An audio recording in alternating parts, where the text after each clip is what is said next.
peaceably to assemble. The government shall not abridge the right. This is Law and Society. Please subscribe. Today we're going to talk about your freedom to peaceably assemble and peaceful protest. Congress shall make no law abridging the right of people peaceably to assemble and to petition the government for a redress of grievances. So we Americans have a right to peaceful protest that our government cannot take away from us. Remember that in these trying times. The concept of peaceful protest was enshrined in the American Constitution after its War of Independence against the British. 150 years before, Mahatma Gandhi of India used that concept of nonviolent non-cooperation and peaceful protest to defeat the British Empire. While our history remained marred by a violent civil war and other wars throughout our existence, a visionary and leader from halfway around the world put our constitutional edicts to practical use and sparked a new way to defeat tyranny. Through peace, through nonviolent non-cooperation and peaceful protest in the face of tyrannical brutality. Both our Constitution and Gandhi's practical application of power of peaceful protest that came back to America when Martin Luther King Jr., John Lewis, and Rosa Parks led the way to peacefully defeat the demon of inequality. That struggle continues to this day. These prejudicial demons don't go away easily. We have to defend against them in each successive generation. From the US, this concept of peaceful protest went to South Africa, where Nelson Mandela defeated apartheid through peaceful and persistent protest. In the history of humanity, this concept of defeating evil by using peace traces back to Jesus Christ.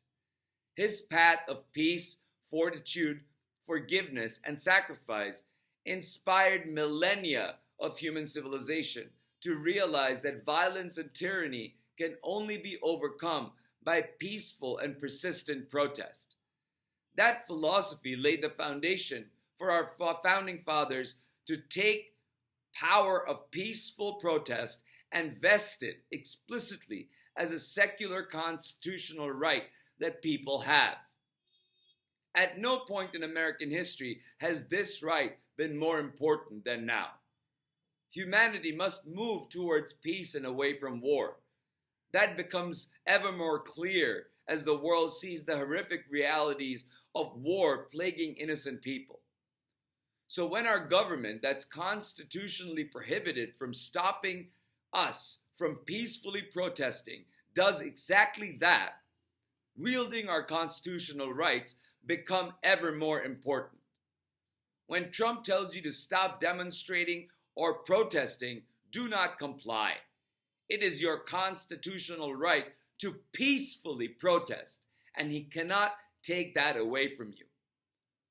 The only way through peaceful protest is the only way to defeat tyranny. When tyrants brutalize peaceful protesters like Rene Good and Alex Preddy, people see and viscerally feel it as a violation of their own rights to freely and peacefully protest. This does not, and historically has not, stopped people from coming out in protest. The opposite happens.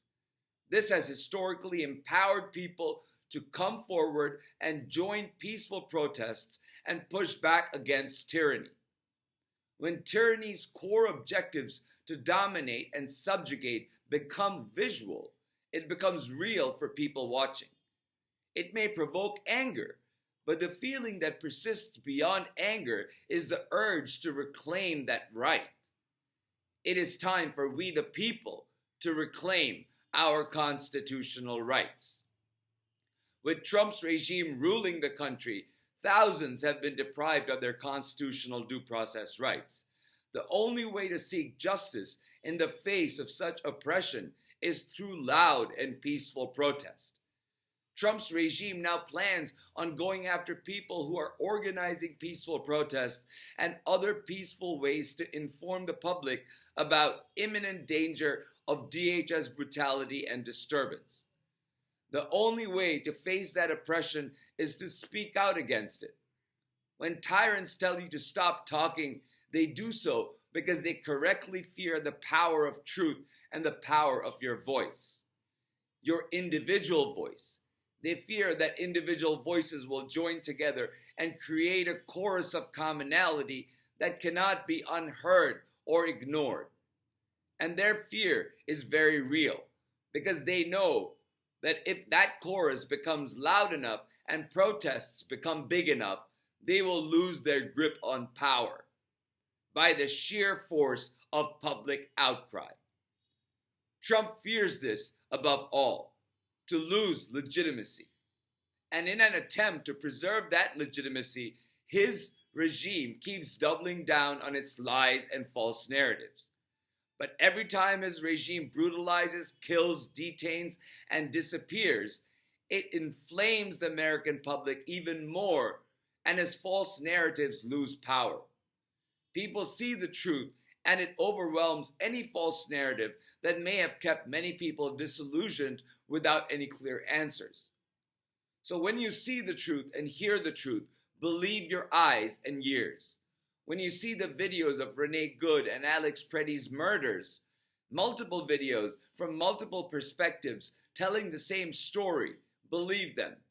Understand that that could be the outcome if you dared to protest or exercise any one of your other constitutional rights.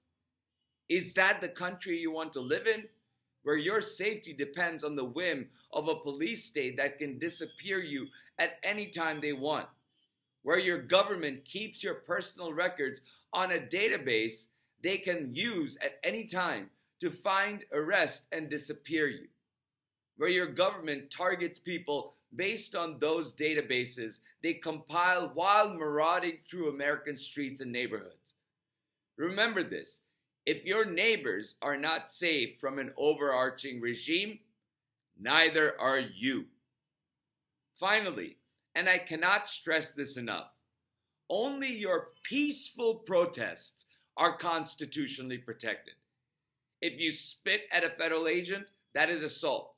If you kick federal vehicles, that's damaging federal property. If you even throw back tear gas canisters that they have deployed, you're assaulting federal agents. Do not take the bait of their incitements.